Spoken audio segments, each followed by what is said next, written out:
Welcome to Silent Revenge, where betrayal isn't the end of the story, it's just the beginning. You think you know the people closest to you. You think love protects you. But sometimes it's the ones you trust most who stab the deepest. I can still hear my daughter's words echoing in my head. You poisoned them. You deserve nothing. It was supposed to be a moment of truth, a confession. But instead, it became the moment my entire world fractured. My name is Marlene Holloway, and I lived a life that, on the surface, seemed perfect. A successful PR consultant in Los Angeles, a network of high-profile clients, and my daughter, Leela, my one true joy. People saw me as polished, competent, unshakable. But behind closed doors, my life was a pressure cooker, and the accusations my own child hurled at me were the match. It began 2 months ago, the night that changed everything. Leela had stumbled upon my old hard drives while searching for her college application essays. She found emails I'd written years ago, emails to people she knew, celebrities I had managed. She didn't understand the context, the business manipulations, the contracts and carefully curated events that were part of my job. She saw only one thing: poison, literally and figuratively. When she confronted me, her eyes weren't angry. They were cold, accusing. "Mom," she whispered, trembling, "how could you?" She thought I had actively destroyed people she admired, that I had manipulated and harmed 3 of them for gain. And the worst part of me wanted her to believe it. I wasn't just a mother under attack, I was under siege by my own conscience. Every past decision, every carefully crafted career move suddenly felt like a trap I had set for myself. I replayed that conversation endlessly, questioning my own morality. Could ambition be so blind it breeds betrayal? Could love be so fragile that a single misunderstanding could destroy it? That night, after she ran out of the apartment, I sat in the dark, staring at the city lights that once made me feel powerful. I realized something terrifying: if I didn't act, my life, my reputation, and my daughter's perception of me would be irreversibly destroyed. And for the first time, I understood the cruel truth of power and trust. One wrong step, and it all unravels. But what Leela didn't know, what no one knew yet, was that I had already begun to fight back. Not recklessly, not out of anger, but strategically, with precision, because injustice, once felt, can become the most potent fuel for revenge. And that's when it began. The next morning, my phone rang relentlessly. Each notification was like a hammer striking my chest. Tabloids, paparazzi outlets, and even one of Leela's friends had somehow caught wind of the story. Headlines screamed accusations I hadn't even imagined being possible. Mother confesses to poisoning 3 celebrities. My stomach twisted. My name, my career, my entire life on the verge of collapse before anyone even asked a question. It started with an email. One of my former clients, Damon Callister, a household name in film, sent a terse message: "Marlene, what the hell are you doing? Explain yourself." Now, I reread it, my hands trembling. I hadn't poisoned anyone. Not physically, not legally. But the way Leela presented it, it sounded like I had deliberately ended lives. I tried calling her, but she wouldn't answer. Leela had barricaded herself in her room with the laptop, posting snippets on social media without context. Friends, followers, complete strangers, they were all digesting a story I hadn't even told. And every comment, every message felt like a personal betrayal. How could she do this to me? My own daughter, the person I had protected above all, was now the judge, jury, and executioner. I sat in the apartment, staring at my reflection in the darkened window. Marlene Holloway, publicly accused, privately shattered. I had built my life on meticulous planning, contracts, schedules, image management, and yet here I was, blindsided by the one person I trusted more than anyone. I replayed the moment in my mind, the way her voice cracked, the way she looked at me as if I were a monster. Part of me understood her outrage. The world I'd inhabited, the world of influence, deals, and manipulations, was dangerous. But she didn't see the nuance. She didn't see the calculated, professional decisions that had nothing to do with harming anyone. She only saw the appearance. And appearances, in the court of public opinion, can be lethal. As panic threatened to consume me, I realized something waiting would be fatal. If I didn't act, my reputation, my career, my relationship with Leela, everything I had ever fought for, would vanish in hours. I needed to regain control, not through denial, not through apologies, through strategy, through the kind of calculated action that only someone who had navigated celebrity politics for decades could execute. And then it hit me. The real betrayal wasn't just Leela's misunderstanding. It was how quickly the world would judge me without a second thought. And if I didn't fight back, my daughter's perception of me, her trust, her love, would be gone forever. That night, I made a decision I would take control of the narrative. But to do so, I had to play a dangerous game. A game where one wrong move could destroy me completely. I couldn't sleep. The apartment felt suffocating, every shadow a reminder of Leela's accusation. I kept replaying our confrontation in my mind, every word, every gesture, every pause. You deserve nothing. Those words weren't just a judgment, they were a verdict, and it felt like my own daughter had sentenced me. I stared at the wall, the city lights flickering outside my window, and I realized the depth of my isolation.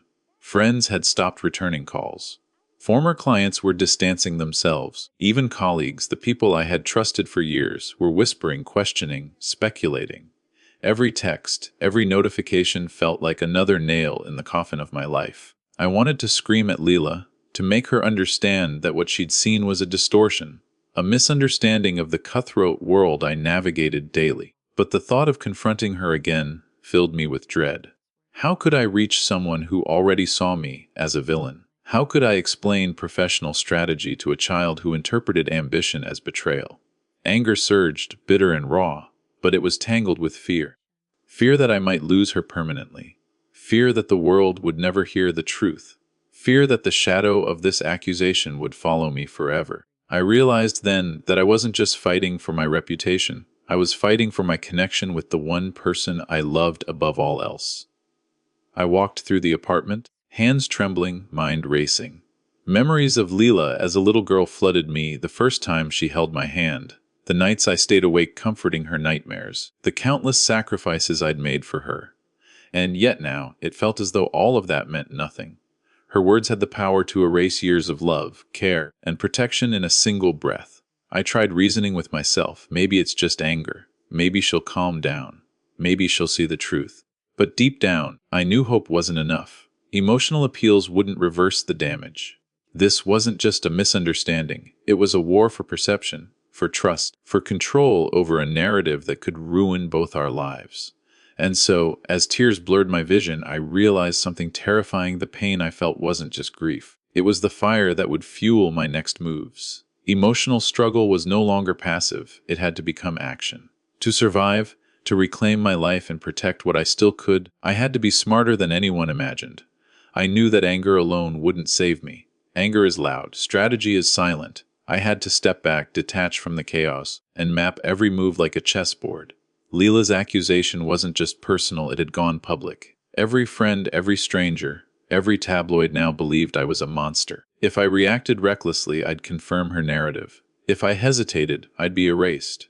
I shut off my phone, retreating into the quiet of my apartment. I pulled out an old notebook I hadn't touched in years, the one I used to track every client, every deal, every nuance of my work.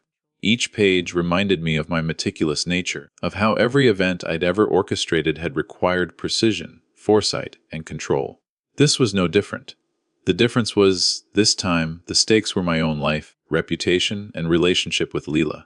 I started by listing every person who could be leveraged, every angle that could restore credibility, and every potential threat. Former clients, media contacts, legal advisors, everything had to be accounted for. But I also knew the most delicate element was Leela. She was volatile, emotional, and unknowingly dangerous. One misstep could deepen the rift irreparably. I couldn't confront her directly yet. I needed her to see the truth gradually, to let the pieces fall into place naturally, without forcing her to listen to my side immediately. Next, I reviewed the digital landscape. Social media posts, emails, screenshots, every snippet that Leela had shared or that could be misinterpreted. I cataloged them meticulously, determining which could be clarified, which needed context, and which required careful redirection. Every move had to feel organic. Authenticity was my weapon. Deception would only worsen the fracture between us. And then came the hardest part, envisioning the eventual confrontation with Leela. I didn't want apologies. I didn't want arguments. I wanted understanding, painful, undeniable, unavoidable understanding. That meant preparing not only the facts, but the emotional impact, framing the truth in a way that would make her feel the consequences of her own assumptions, without shattering her completely. Hours passed, my mind oscillating between fury and cold calculation. I knew I had the tools, the knowledge, and the instincts to navigate this. What I lacked was certainty about timing. The plan had to be flawless, the moment had to be right. One false move and the damage would be permanent. And as dawn broke, a terrifying clarity settled over me. Revenge wasn't just about punishing perceived betrayal. It was about reclaiming reality, reclaiming narrative, reclaiming the life I had spent decades building. The question wasn't whether I could do it. It was whether I could do it without losing everything in the process. The first move had to be subtle. Public perception was fragile, and any overt defense could backfire. I began with small, controlled clarifications, carefully worded statements sent to a few trusted media contacts. No apologies, no denials that sounded defensive. Just context. Explaining my role as a consultant, the professional intricacies behind the emails Leela had found, and the misunderstandings that could arise from taken out of context messages. I watched as the first ripple of response began. A few journalists asked for interviews, curious but cautious. Former clients privately messaged, thanking me for clarifying but expressing concern about public opinion. Slowly, the narrative began to shift, but it was fragile. One misstep, and it could collapse entirely. Meanwhile, I had to think about Leela. She was isolating herself in her room, eyes glued to her laptop, spreading her version of events without seeing mine. I knew confrontation would only make her defensive, so I started leaving subtle breadcrumbs, hints in texts, carefully timed stories that highlighted moments where my actions had been protective, not harmful. I watched as she reacted, hesitation, confusion, the faintest signs of doubt. The fire of anger was still there, but a seed of uncertainty had been planted. I also began to reclaim my personal networks. One by one, I reached out to people who could testify to my integrity, colleagues, clients, friends who had witnessed my dedication and honesty. Each conversation was recorded mentally, every piece of validation cataloged. This wasn't about proving innocence, it was about creating an unshakable foundation for the next stages of the plan. Yet the hardest part was restraining myself. Every instinct screamed to call Leela, to plead, to demand that she stop. But I had learned that desperation is visible, and visible desperation is weakness. The truth had to be revealed on my terms, meticulously, like a story unfolding chapter by chapter. Patience was the weapon no one expected me to wield. Then came the first public test. A smaller outlet, one that Leela had shared her version with, ran a piece that hinted at possible misinterpretation. My heart pounded as I read it. Carefully, I crafted a response that corrected the facts without attacking anyone. It was surgical, precise, almost invisible in tone, but it worked. Comments began shifting, doubts creeping into those who had once condemned me blindly. And in that moment, I realized revenge isn't about rage. It isn't about shouting or lashing out. It's about control. Quiet, calculated, psychological control. And now that control was mine to wield, if only I could maintain it. By now, the situation had escalated beyond anything I had imagined. Leela's posts had gained traction, and the story had reached celebrity gossip circles. People who had never met me were convinced I was guilty. My phone buzzed constantly. Some calls were threatening, others curious, a few cautiously supportive. Every ring reminded me how high the stakes had climbed. I realized subtlety alone wouldn't be enough. The narrative had to shift decisively, before public perception hardened irreversibly. I began a careful campaign, interviews framed around professional integrity, private messages to journalists highlighting my protective actions, even reaching out to a few celebrities I had helped in the past. Each step was calculated, each word chosen to redirect the conversation without seeming defensive. But the real escalation came with Leela. She started questioning things herself, little inconsistencies in her evidence, moments she couldn't reconcile with what she remembered of me. I sensed it in her voice, over the phone, hesitant, uncertain, almost a whisper of doubt. That doubt was my lever. I didn't push too hard, I didn't reveal everything yet. I allowed her to stumble into her own realization, carefully orchestrating a path for her to see my side without feeling manipulated. At the same time, I had to protect my reputation in the wider world. I discreetly contacted former clients who could publicly vouch for me without drawing attention to the ongoing drama. Slowly, the tide began to turn. Articles shifted tone, friends returned my calls, and the whispers of doubt about my alleged crimes started creeping in. Yet the escalation was dangerous. Every move risked backlash. One misworded post, one impatient email, and everything could implode. I felt the weight of it constantly, The fear that I might lose not just my career, but my daughter, my dignity, my sense of self. Each night I lay awake calculating, replaying conversations, planning contingencies. Then the turning point arrived. Leela sent me a text. "Mum, I think I need to hear your side." All of it. My heart skipped a beat. After weeks of cold stares and harsh words, the first crack in the wall of betrayal had appeared. But I knew better than to celebrate prematurely. Trust, once broken, is fragile. And just as quickly as it begins to mend, it can shatter again. This was the moment I had been waiting for. The moment to bring her closer, to guide her understanding, and to reclaim what had been threatened. But it was also the most perilous point. One false word, one misstep, and I could lose her forever. The conversation with Leela didn't happen as I expected. It was quiet, almost fragile. She sat across from me, arms wrapped around herself, eyes scanning every expression, searching for evidence of deceit. I could feel the tension in the air, thick enough to choke on. For weeks I had rehearsed every word, every pause, every inflection, but nothing could prepare me for the weight of her gaze. "Mom, I don't know what to believe anymore," she whispered, voice shaking. Her words cut deeper than any accusation because they carried uncertainty, a reflection of the trust we had once shared now shattered. I swallowed hard, steadying myself. "Leela, everything you think you know isn't the full story. I've never harmed anyone. Not like you believe." Her eyes narrowed. "Then why did it all look like that?" I let her see the truth through my own story. Every professional decision I had made, every email, every contract, every carefully orchestrated event, it wasn't poison, it was protection. I explained the stakes of the celebrity world I'd navigated, the manipulations I had endured from others, the lines I had crossed for survival, not malice. And slowly, piece by piece, I watched her walls start to crumble. Yet even as she listened, the emotional fallout hit me. Weeks of public scrutiny, the whispers, the judgmental eyes, all of it left scars that wouldn't fade immediately. I realized that even after truth is revealed, the damage to perception, the humiliation, lingers. Friends didn't immediately return, colleagues were cautious. The world doesn't forgive mistakes that weren't even yours. But something shifted in Leela. She began asking questions, not accusatory, but curious, cautious, probing. And in that I found hope. Not blind trust, but the first signs of understanding. She saw the nuance, the gray areas, the reality behind the headlines. And in her willingness to listen, I understood that trust, once fractured, could be rebuilt, but only with patience, transparency, and unwavering resilience. I also realized the quiet truth of revenge. It isn't always dramatic or violent. Sometimes, the most profound victories come from reclaiming narrative, from restoring understanding, and from watching someone recognize your integrity despite the chaos others have created. The fallout is messy, painful, but it teaches the value of patience, strategy, and emotional intelligence.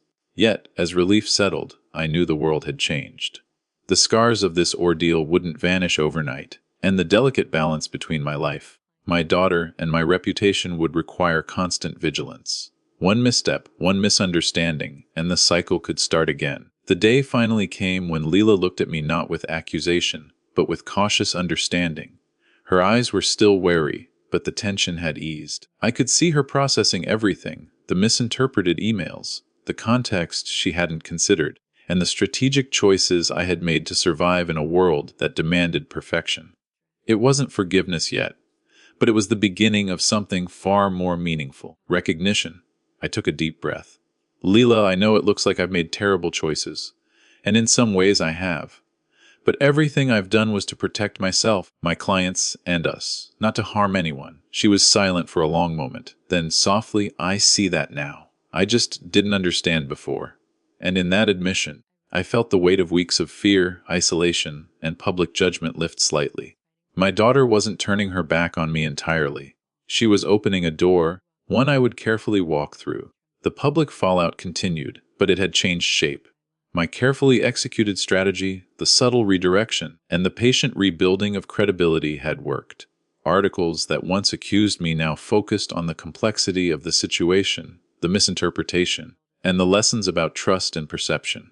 People began to realize that the story wasn't as simple as a child's narrative of betrayal.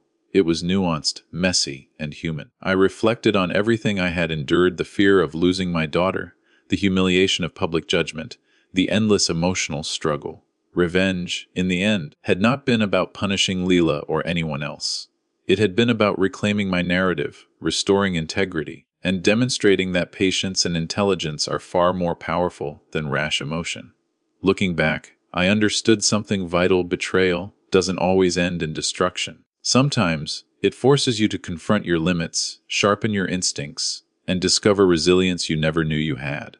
And sometimes, it leads to a bond deeper than before, built on understanding, honesty, and the recognition that survival requires both strategy and heart. Life would never be the same. Trust, once fractured, demands care. But the fire of this experience had forged something stronger in both of us: clarity, perspective, and the quiet satisfaction of reclaiming control when it seemed impossible. If this story resonated with you, if you've ever faced betrayal or the crushing weight of misunderstanding, please like this video, share your thoughts in the comments, and subscribe to Silent Revenge. Here we confront betrayal, navigate injustice, and explore the paths that lead to truth and resilience. Together, we turn pain into strategy and strategy into survival. Even when betrayal cuts the deepest, understanding, patience, and calculated action can turn the tide. Survival isn't about revenge alone. It's about reclaiming your story and emerging stronger than before.